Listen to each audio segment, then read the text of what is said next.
ಪ್ರಥಮ ಪಿಯುಸಿ ಕನ್ನಡ ಕಾವ್ಯಭಾಗ 2 ವಚನಗಳು ಪ್ರಭುವಿನ ವಚನಗಳು ಪ್ರಶ್ನೋತ್ತರ ಮುಖ್ಯ ಪ್ರಶ್ನೆ 1 ಸಂದರ್ಭ ಸೂಚಿಸಿ ವಿವರಿಸಿ ವಾಕ್ಯ 1 ಬಂಡಿ ಒಡೆಯುವವರೈವರು ಮಾನಸರು ಆಯ್ಕೆ ಈ ಮೇಲಿನ ವಾಕ್ಯವನ್ನು ಅಲ್ಲಮಪ್ರಭು ಬರೆದ ವಚನದಿಂದ ಆರಿಸಿಕೊಳ್ಳಲಾಗಿದೆ ಸಂದರ್ಭ ಅಲ್ಲಮಪ್ರಭು ತನ್ನ ವಚನದಲ್ಲಿ ಪಂಚೇಂದ್ರಿಯಗಳನ್ನು ಹದ್ದುಬಸ್ತಿನಲ್ಲಿಡದಿದ್ದರೆ ನಮ್ಮ ದೇಹವನ್ನು ಹಾಳು ಮಾಡುತ್ತವೆ ಎಂಬುದನ್ನು ತಿಳಿಸುವಾಗ ಮೇಲಿನ ವಾಕ್ಯ ಬಂದಿದೆ ಸ್ವಾರಸ್ಯ ಅಲ್ಲಮಪ್ರಭು ತಮ್ಮ ವಚನದಲ್ಲಿ ದೇಹವೆಂಬುದು ಆಶೆ ಆಕಾಂಕ್ಷೆಗಳಿಂದ ತುಂಬಿದ ಬಂಡಿ ಈ ಬಂಡಿಯನ್ನು ನಡೆಸುವವರು ನಮ್ಮ ಕಣ್ಣು ಕಿವಿ ಮೂಗು ನಾಲಿಗೆ ಚರ್ಮವೆಂಬ ಪಂಚೇಂದ್ರಿಯಗಳು ಬಂಡಿಯು ಸರಿಯಾದ ದಾರಿಯಲ್ಲಿ ನಡೆದು ತಲುಪಬೇಕಾದ ಸ್ಥಳವನ್ನು ಸರಿಯಾಗಿ ತಲುಪಬೇಕಾದರೆ ಮೇಲಿನ ಐವರು ಸರಿಯಾಗಿರಬೇಕು ಅವು ಒಂದೊಂದು ದಿಕ್ಕಿನ ಕಡೆ ಬಂಡಿಯನ್ನು ನಡೆಸಲು ಯತ್ನಿಸುತ್ತವೆ ಅವುಗಳಲ್ಲಿ ಪರಸ್ಪರ ಹೊಂದಾಣಿಕೆಗಳಿಲ್ಲ ಅವುಗಳ ಆಸೆಯಂತೆ ನಡೆದರೆ ಬಂಡಿಯ ಅಚ್ಚೆ ಮುರಿದು ಹೋಗುವುದರಲ್ಲಿ ಸಂಶಯವಿಲ್ಲವೆಂದು ಹೇಳುತ್ತಾರೆ ವಾಕ್ಯ 2 ಮೇಳೆ ಭಕ್ತನೇ ಇಟತ ಗುರುವೆ ಆಯ್ಕೆ ಈ ಮೇಲಿನ ವಾಕ್ಯವನ್ನು ಅಲ್ಲಮಪ್ರಭು ಬರೆದ ವಚನದಿಂದ ಆರಿಸಿಕೊಳ್ಳಲಾಗಿದೆ ಸಂದರ್ಭ ಆಡಳಿತ ಭಕ್ತಿಯ ನಿರಾರ್ಥಕತೆಯನ್ನು ಹೇಳುವಾಗ ಈ ಮಾತು ಬಂದಿದೆ ಸ್ವಾರಸ್ಯ ಪೊದೆಗಳ ಮಧ್ಯೆ ಕಲ್ಲೊಂದನ್ನು ಇಟ್ಟ ಮಾತ್ರಕ್ಕೆ ಅದು ಲಿಂಗವಾಗಲು ಸಾಧ್ಯವಿಲ್ಲ ಗಿಡ ಗಂಟೆಗಳಿಂದ ಕೂಡಿದ ಆ ಮೇಳೆ ಭಕ್ತ ಸಮೂಹವಾಗಲು ಸಾಧ್ಯವಿಲ್ಲ ಆ ಕಲ್ಲನ್ನು ಇಟ್ಟವನು ಗುರುವಾಗಲು ಸಾಧ್ಯವಿಲ್ಲ ಅದೇ ರೀತಿಯಲ್ಲಿ ಆಡಂಬರದ ಭಕ್ತಿ ನಿಜವಾದ ಭಕ್ತಿಯಾಗಲು ಸಾಧ್ಯವಿಲ್ಲ ಅದು ತೋರಿಕೆಯಾಗುತ್ತದೆ ಅಷ್ಟೇ ಬಹಿರಂಗದ ಆಡಂಬರದ ಭಕ್ತಿಗಿಂತ ಅಂತರಂಗದ ನಿಜವಾದ ಭಕ್ತಿಯ ಶ್ರೇಷ್ಠ ಎಂಬುದನ್ನು ಅಲ್ಲಮಪ್ರಭು ತಿಳಿಸುತ್ತಾರೆ ವಾಕ್ಯ 3 ನೀ ದೇವನಾದಡೆ ನನ್ನನ್ನೇಕೆ ಸಲಹೆ ಆಯ್ಕೆ ಈ ಮೇಲಿನ ವಾಕ್ಯವನ್ನು ಅಲ್ಲಮಪ್ರಭು ಬರೆದ ವಚನದಿಂದ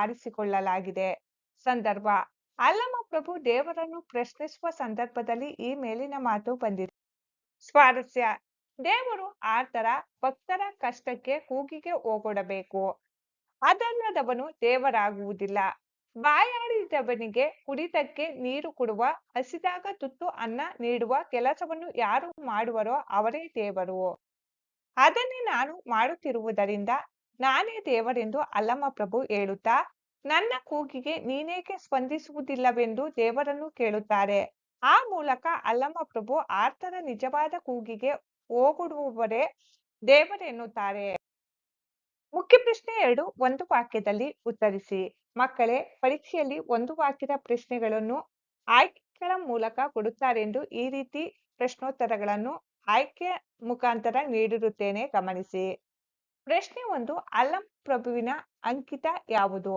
ಆಯ್ಕೆಗಳು ಚಿಕ್ಕಯ್ಯ ಪ್ರಿಯ ಸಿದ್ಧಲಿಂಗ ಗುಹೇಶ್ವರ ರಾಮನಾಥ ಚನ್ನಮಲ್ಲಿಕಾರ್ಜುನ ಸರಿಯಾದ ಆಯ್ಕೆ ಅಥವಾ ಉತ್ತರ ಆ ಗುಹೇಶ್ವರ ಪ್ರಶ್ನೆ 2 ಅಲ್ಲಮನ ವಚನದಲ್ಲಿ ಅಥವಾ ಕಾಲುಗಳನ್ನು ಯಾವುದಕ್ಕೆ ಹೋಲಿಸಲಾಗಿದೆ ಆಯ್ಕೆಗಳು ಮರದ ಕೊಂಬೆಗಳಿಗೆ ಕಂಬಗಳಿಗೆ ಗಾಳಿಗಳಿಗೆ ಬಂಡಿಗಳಿಗೆ ಸರಿಯಾದ ಉತ್ತರ ಆ ಕಂಬಗಳಿಗೆ ಪ್ರಶ್ನೆ 3 ಅಲ್ಲಮನ ವಚನದಲ್ಲಿ ದೇಹವೆಂಬುದು ಏನು ಅಥವಾ ದೇಹವೆಂಬುದು ಏನು ಆಯ್ಕೆಗಳು ಮನೆ ಖಾಲಿ ಬಂಡಿ ತುಂಬಿದ ಬಂಡಿ ಗಾಲಿಗಳಿಲ್ಲದ ಬಂಡಿ ಸರಿಯಾದ ಆಯ್ಕೆ ಈ ಗಾಲಿಗಳಿಲ್ಲದ ಬಂಡಿ ಪ್ರಶ್ನೆ 4 ಕಟ್ಟೋಗರದ ಮೊಟ್ಟೆಯನ್ನು ಎಲ್ಲಿ ಕಟ್ಟಲಾಗಿದೆ ಅಥವಾ ಹೊಟ್ಟೆ ಮೇಲೆ ಕಟ್ಟೋಗರದ ಮೊಟ್ಟೆ ಕಟ್ಟಿದ್ದೇನೆ ಎಂದರೆ ಆಯ್ಕೆಗಳು ಕೋಳಿ ಮೊಟ್ಟೆಯನ್ನು ಕಟ್ಟುವುದು ಜೋಳ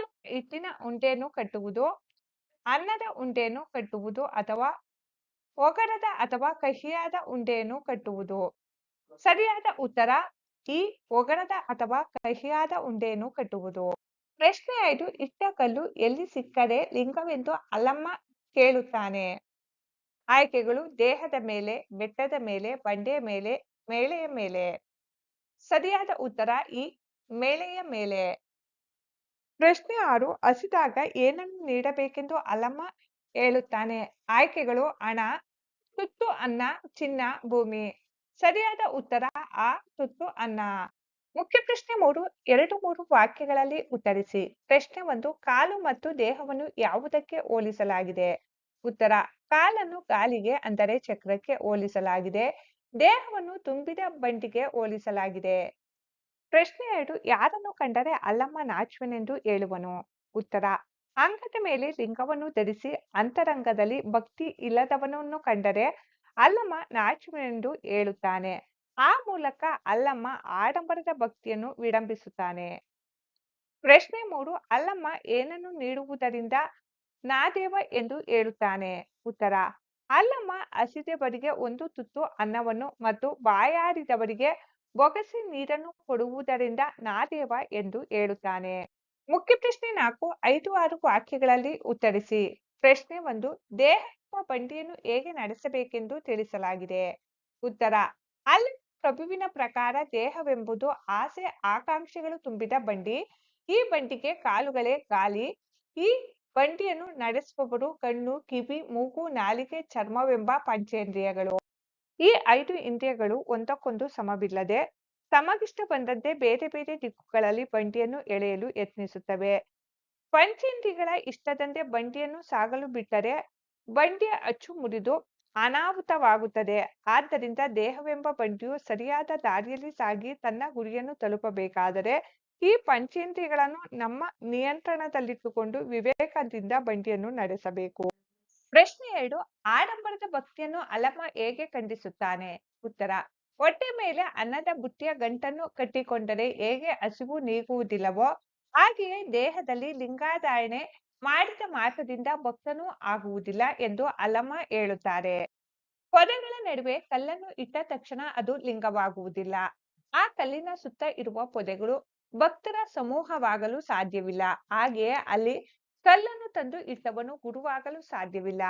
ಅಂತರಂಗದಲ್ಲಿ ನಿಜವಾದ ಶ್ರದ್ಧೆ ಮತ್ತು ಭಕ್ತಿ ಇಲ್ಲದೆ ಕೇವಲ ಬಹಿರಂಗದ ಪ್ರದರ್ಶನ ಹಾಗೂ ಆಡಂಬರಕ್ಕಾಗಿ ಮಾಡುವ ಭಕ್ತಿಯನ್ನು ಕಂಡು ನನಗೆ ನಾಚಿಕೆಯಾಗುತ್ತದೆ ಎಂದು ಹೇಳುವ ಮೂಲಕ ಅಲ್ಲಮ್ಮ ಪ್ರಭು ಡಾಂಬಿಕ ಭಕ್ತಿಯನ್ನು ಖಂಡಿಸುತ್ತಾರೆ.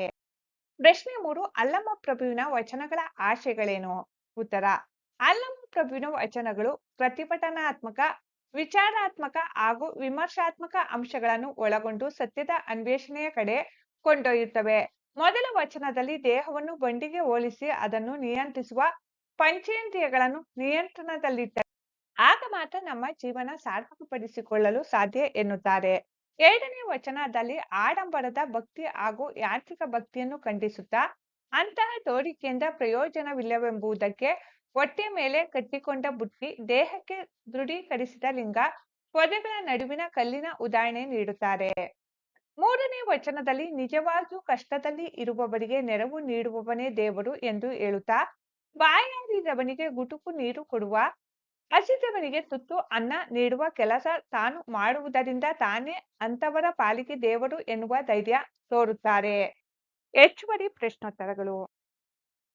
ಪ್ರಶ್ನೆ 5 ನೀಡಿರುವ ಪದ್ಯವನ್ನು ಆಧರಿಸಿ ಕೇಳಿರುವ ಎಲ್ಲಾ ಪ್ರಶ್ನೆಗಳಿಗೆ ಉತ್ತರಿಸಿ.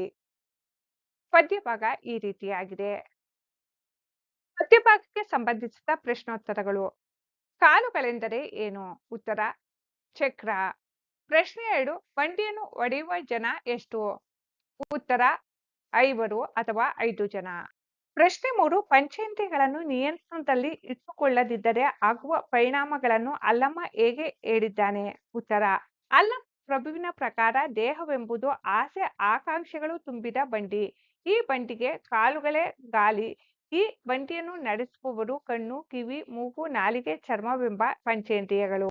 ಈ 5 ಇಂದ್ರಿಯಗಳು ಒಂದಕ್ಕೊಂದು ಸಮವಿಲ್ಲದೆ ತಮಗಿಷ್ಟ ಬಂದಂತೆ ಬೇರೆ ಬೇರೆ ದಿಕ್ಕುಗಳಲ್ಲಿ ಬಂಡಿಯನ್ನು ಎಳೆಯಲು ಯತ್ನಿಸುತ್ತವೆ. ಪಂಚೇಂದ್ರಿಯಗಳ ಇಷ್ಟದಂತೆ ಬಂಡಿಯನ್ನು ಸಾಗಲು ಬಿಟ್ಟರೆ ಬಂಡಿಯ ಅಚ್ಚು ಮುರಿದು ಅನಾಹುತವಾಗುತ್ತದೆ. ಆದ್ದರಿಂದ ದೇಹವೆಂಬ ಬಂಡಿಯು ಸರಿಯಾದ ದಾರಿಯಲ್ಲಿ ಸಾಗಿ ತನ್ನ ಗುರಿಯನ್ನು ತಲುಪಬೇಕಾದರೆ ಈ ಪಂಚೇಂದ್ರಿಯಗಳನ್ನು ನಮ್ಮ ನಿಯಂತ್ರಣದಲ್ಲಿಟ್ಟುಕೊಂಡು ವಿವೇಕದಿಂದ ಬಂಡಿಯನ್ನು ನಡೆಸಬೇಕು.